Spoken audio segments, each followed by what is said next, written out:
Hey, what's going up, Bull Runner? Welcome back to the channel. Glad to have you guys here. XRP Army, welcome to the channel. Today was an absolute wipeout of a day when it comes to the crypto markets. Bitcoin, Ethereum, XRP all had a crazy wipeout move to the downside just 2 hours ago. Now we're going to jump into the charts and see what's going on. We have some incredible crypto news for you in today's video as well, so you're going to want to stick around. And at the very end, I'm going to show you how you can join us here at the Bull Runners Club, become an affiliate, work with us, and get paid every single week. And so what we will be doing is jumping into the charts here to take a look. And look at this here, guys. Remember we said that there was still some unfinished business to the downside. It came and wicked into it today down here at 43 cents. But we are battling back here at the last hours of the day. We have 1 hour and 30 minutes left in today's candle. So can we regain all of that territory? Remember, we're still looking for the move up to that 50-cent level here. 0.53182 actually. It's what we're looking for here at the Bull Runners Club. By the way, if you are going to be the first millionaire in your family, let me know down in the comment section. 777 if you're still bullish on XRP, or did you give up? Is this move today something that wiped you out? Are you giving up on XRP? Absolutely not. Let me know down in the comment section, 777 if you're feeling bullish. And as we've talked about, we're getting very, very close to breaking back to the upside of our volatility band. We have turned our signal line back green today. Crazy day, though, like I was saying, and we're going to jump into this in more details. But look at that, just that 1 hour candle, just 3 hours ago, that 1 hour candle slammed down to the bottom side. And then the one other candle gave a quick wick. Now, are we done? Are we done to the downside? Where we're going to take a look back and find out. We're going to explore all the different time frames. Of course, we do have that downside daily candle that we talked about. But on the optimism side, our weekly outlook is still bullish. We have not gotten to the weekly upside. We got to that weekly first position upside, but we have not gotten back to that 67-cent range, which we'll talk about in more detail. And here we are today over on Twitter. It's where we're going to go through all of our important articles we have today, some important videos for you guys as well. Then we'll jump in the charts. Then we'll go over how to make money with us here at the Bull Runners Club. But as you can see over here, you can come follow me at Real Win with Ryan. Today we did some research, so let's check in the bookmarks here and find out all of the amazing posts. We're going to kick it off right here. XRP Army, we are fighting the biggest battle of our lives. We're fighting the biggest battle of crypto's lives. Let me know down in the comment section, is Ripple going to win the case against the SEC? Let me know yes, Y-E-S down in the comment section.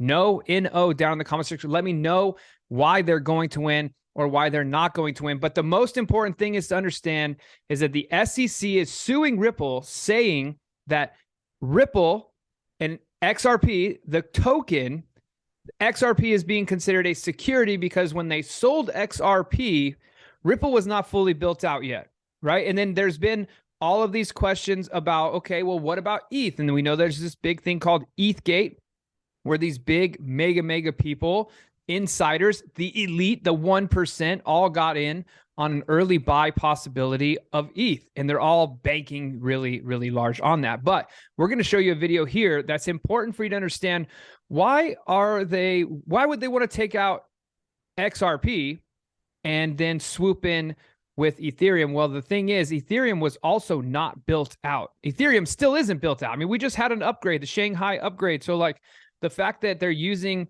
the example of the reason why ETH is not considered a security is because it wasn't completely built out, while XRP is a security because it wasn't completely built out, is absolutely absurd. So check this out.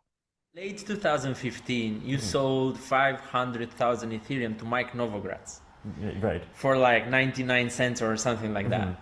Tell me like the story of the transaction, which, well, would now worth almost $2 billion. I mean, I think like now worth $2 billion, right? And he was able to purchase 500,000 ETH coins at 99 cents.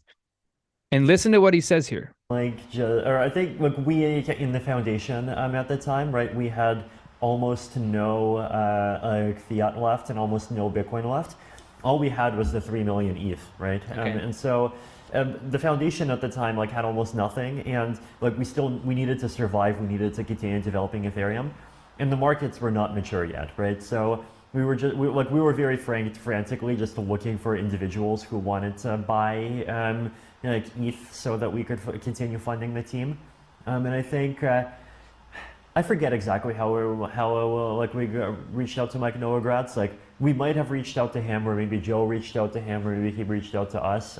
But then he wanted to buy some ether, and like we were happy to sell some ether because like on the one hand, it was a very good deal for Mike Novogratz, and it was a very good deal for the other people that bought ether, just like institutional at the time. But at the same time, like those transactions helped the Ethereum Foundation survive, right? If they did not happen, then the Ethereum Foundation would have had to just fire all of its people because it didn't have any money left. So it was a huge win for them, and it was a huge win for Ethereum as well. So by the end of the day, it was a good deal. Yeah, I think so. Is it true that you've discussed the price and after that you changed the price to 99 cents because the market was like better for Ethereum? Because right now Mike's when he's like referring to that transaction was like, I was discussing with Vitalik about an amount, and after that, because he was lagging like the decision, he's saying like Vitalik was like, okay, now because you were late to the party, the price has changed. It was because the price on the secondary markets had gone up, right? Gotcha. Like, yeah, we were just benchmarking against like the secondary markets that existed then. Okay. So in that clip there, you see literally the Ethereum Foundation was down to no fiat, down to no Bitcoin. All they had was 3 million ETH that they had to sell in order to keep the company alive. Which, and I'm not trying to say ETH is a security either. I don't want it to be a security, but the rules and the laws and the situation that Gary Gensler keeps on saying that is how he is saying XRP is a security, because of the fact that Ripple was still a fledgling company it was building, and it was having to sell XRP company to raise money to build the company. And that is exactly what's happening with ETH. Now, I do not want ETH to be considered a security either, because it hurts everybody in the crypto, right? I don't only hold XRP. I'm a diversified portfolio, as I hope you are as well. And again, no financial advice. Don't buy or sell anything because we talk about it here, but it's smart to stay diversified. Now, here's what's interesting. Now, we've been talking about this for a long time. There's been some crazy wallets waking up, and we were not sure. We've been speculating, hey, what's going on with these wallets waking up? And right here, DB at tier 10K says Mt. Gox and U.S. government wallets making transactions. Arkham alert. Now, this we've gone through this. Okay, this daily candle is going to be fun. But anyway, we've gone through and we've searched and searched and searched to find somebody who can verify that it was actual government wallets trading out, but I have not been able to find anyone that's been proving the actual transaction. So it could just simply be a conspiracy, or it could be hearsay, but I just wanted to let you guys know that. Okay. Also wanted to go down here. Let's start to the bottom now, but that one video was so important, I just need to share it. But it says here, watch again, a digital euro would be perfect. Would protect people's freedoms to pay, says executive board member Fabio Patina before the European EN's Committee of Economic and Monetary Affairs. Sorry about that, guys. But again, they're pushing, what are they pushing, guys? CBDCs, all right? CBDCs worldwide, they're pushing. Also, an interesting situation here. Larry Fink, BlackRock chairman CEO, says that democracies are messy with too many changing opinions. So if me and you disagree on something, he thinks that that's a bad thing. Markets don't like uncertainty. They like totalitarian governments. Certainty. Markets like actually totalitarian. And so here is Larry Fink in his glory here. Uncertainty. Markets don't like uncertainty. Markets like actually totalitarian governments where you have a understanding of what's out there, and obviously the whole dimension is changing now with, as you said, a democratization of countries, and democracies are very messy, as we know in the United States. You have opinions changing back and forth. Uncertain. Now, he has also recently been quoted as saying that he enjoys owning the largest positions in every company. So the fact, and you've heard this probably, if you haven't, that's totally fine. But BlackRock is known to basically rule the world. Like there's the New World Order, but then there's BlackRock, who is a company that has basically bought all of the other companies. They've also bought all of the real estate, and so on and so forth. They're the major player in every single category of the world, and they are the largest hedge fund in the world as well. But they're the ones that actually have a say. So like you've seen craziness in the news. CNN fired Don Lemon, and Fox News fired Tucker Carlson. These two big major players at both of those places. Well, BlackRock is actually a major stakeholder in both of those companies, and they could very easily have been the ones that said, hey, get rid of these guys. They're telling too much information, okay? Also, wanted to show you this here. On April 25th, John Reed Stark says, Metaverse is dead.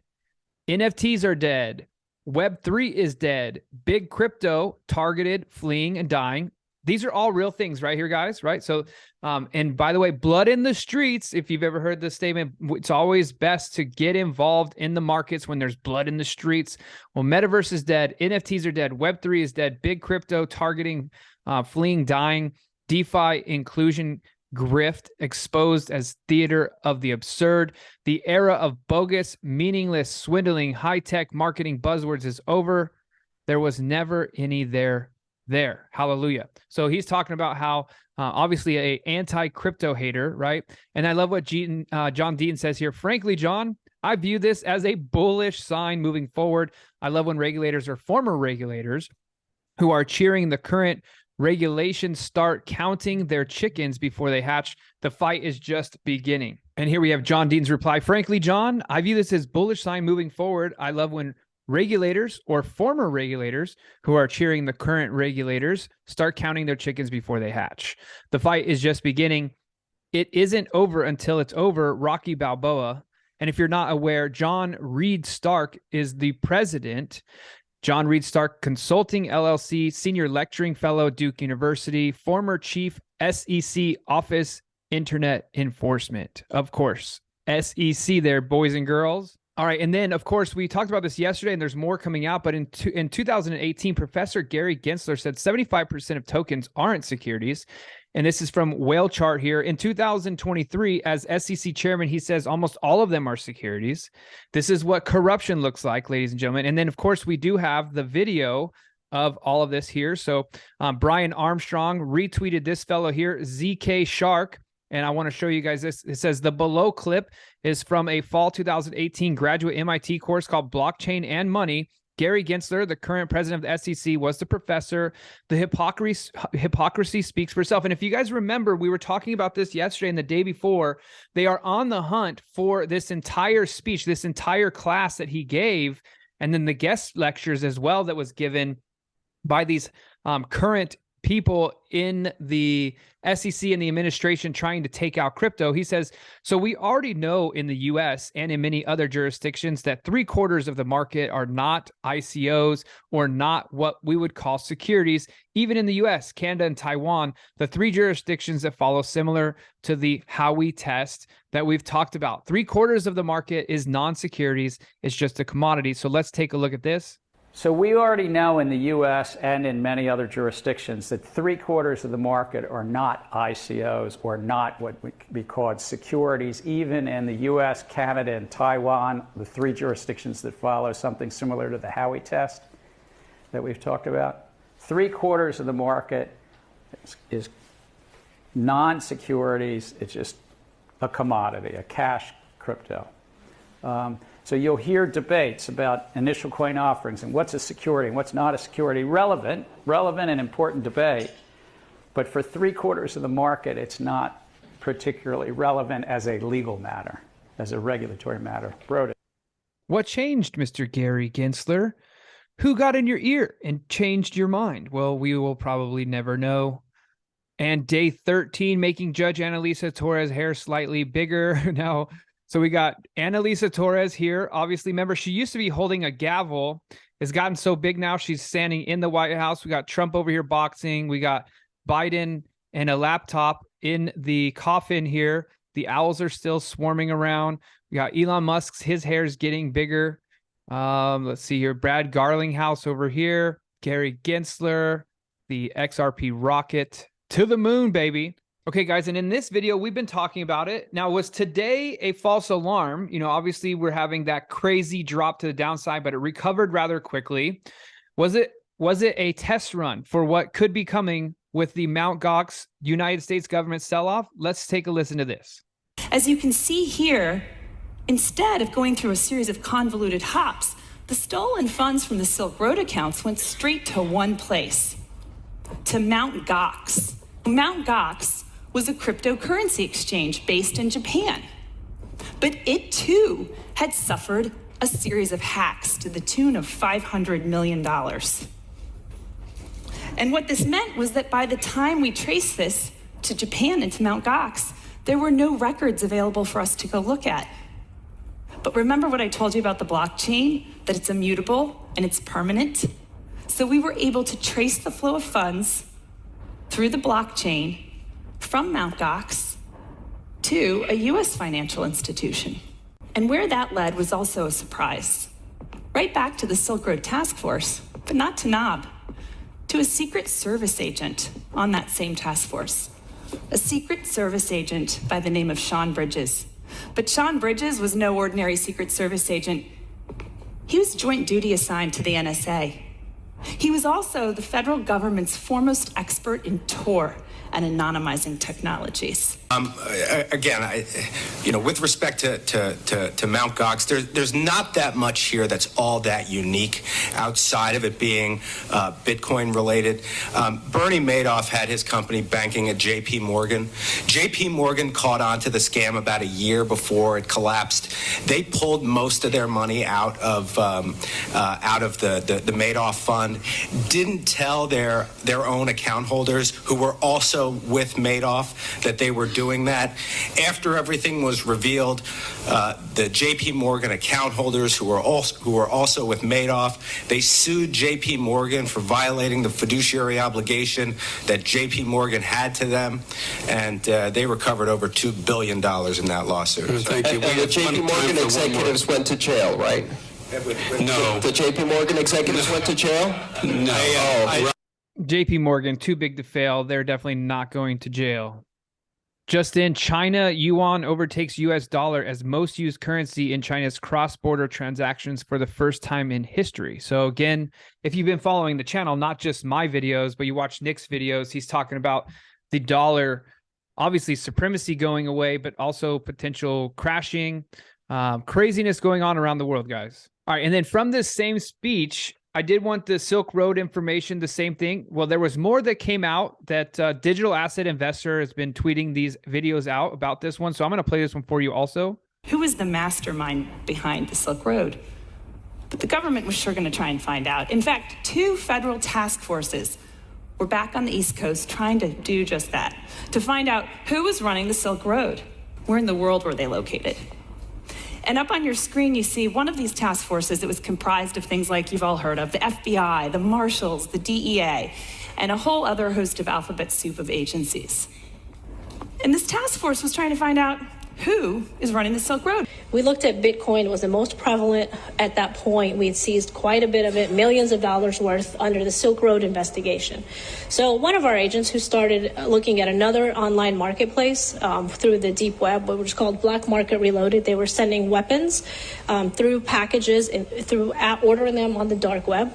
And he was really, really smart, forward-leaning agent. And he goes, I want to go interview Satoshi Nakamoto.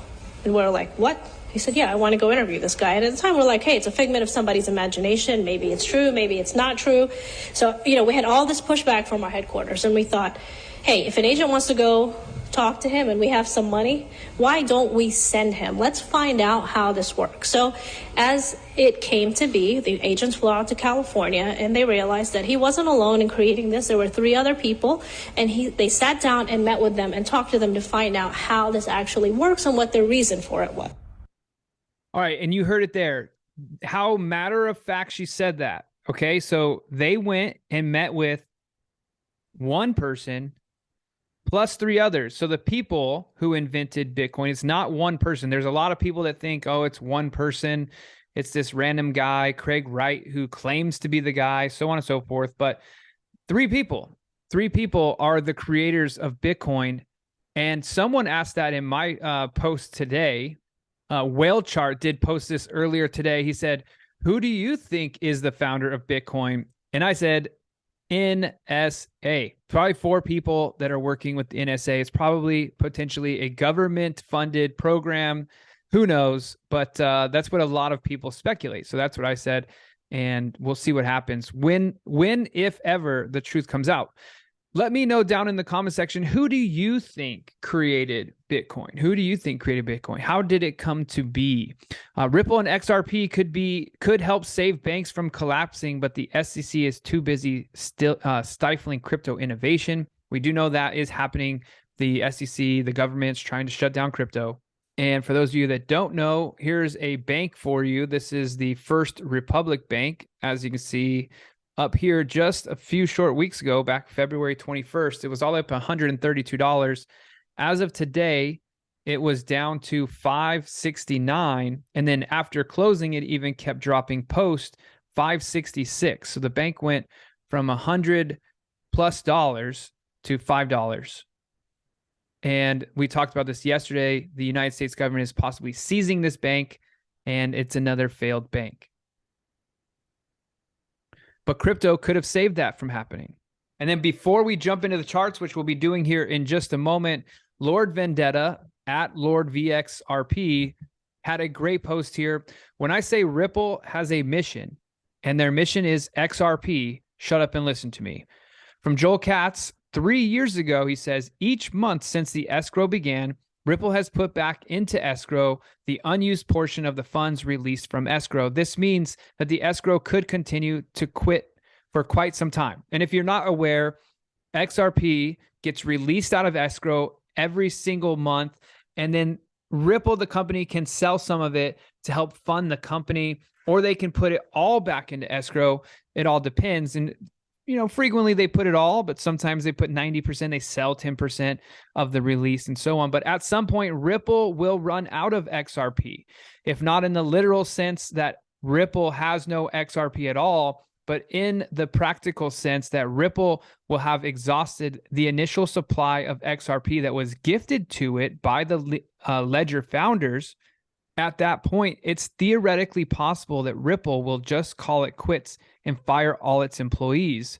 But I think it's more likely that by that time, Ripple will have other businesses and revenue sources that allow it to continue. And that's what we were talking about yesterday. Someone got confused about, holy moly, should I sell my XRP and buy XRPL? No, XRPL is what XRP runs on, XRP Ledger, all right? So that is what you guys got to understand. That's why it's really exciting when I see things that are coming out that they're building on top of the XRPL, like NFTs, smart contracts coming, different things that they're trying to develop, because if it's not only XRP, then there's way more potential of success of XRP, of course. The original problem Ripple was created to solve was how to distribute XRP.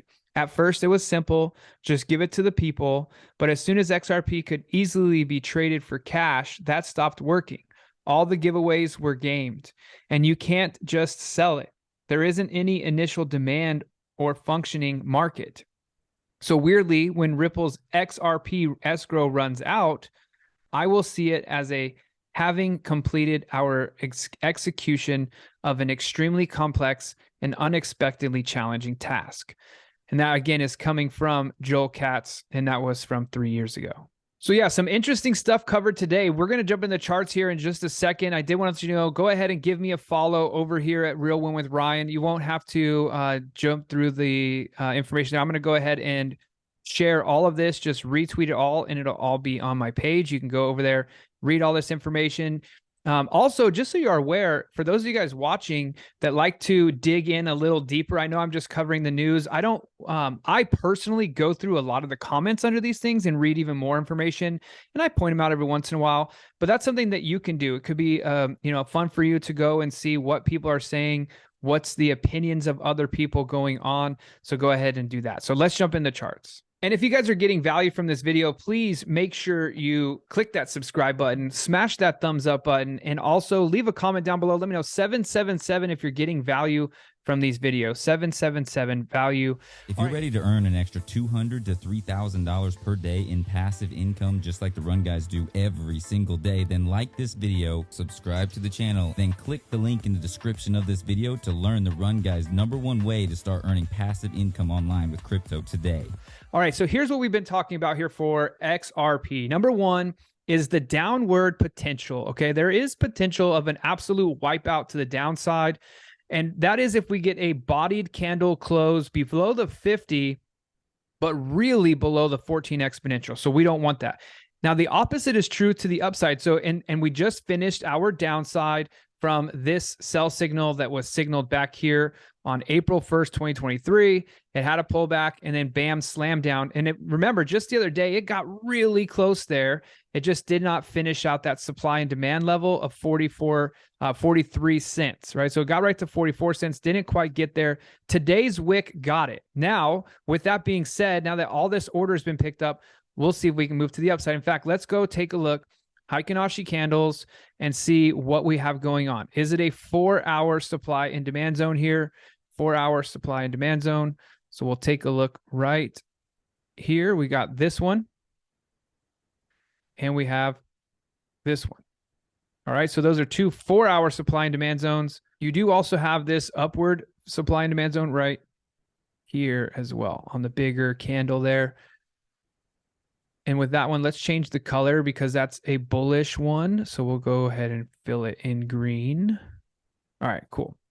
So the red ones are the bottoms and then the greens are typically a top. So as we can see right here, price came down on the daily chart, got all the way to the bottom of this green supply and demand zone where it came, picked up all these orders. So it's been wicking into this one here. This one picked up, you know what it did? It just killed everyone's liquidity. So for example, if these people are buying long positions here, let's go ahead and flip back to Japanese. So if you're going long, you're really excited about going long, okay? And you got in around, let's say, this level here, right? So wicked in this one. So, oh my gosh, yes, we're clear because I got in after this one started moving up. You know what happened? It came down and just cleared out all of the liquidity here. Let's go ahead and remove this. And in fact, let's go look at our liquidity indicator. All right, so we have our liquidity visualizer, and you can use this when it's called liquidity by Makachuku, Makuchaku.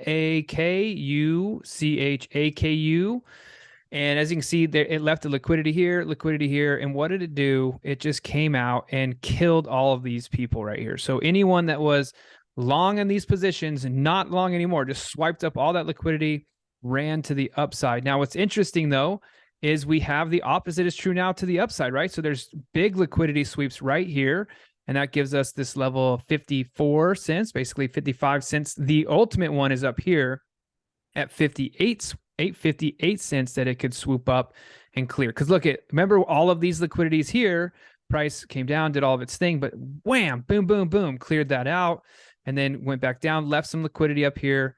And now it just came down and cleared the low side, which is positive because now there is no more liquidity down low that it has to go and clear out. And it cleared out this level right here, which is the take profit on the daily market liberator indicator.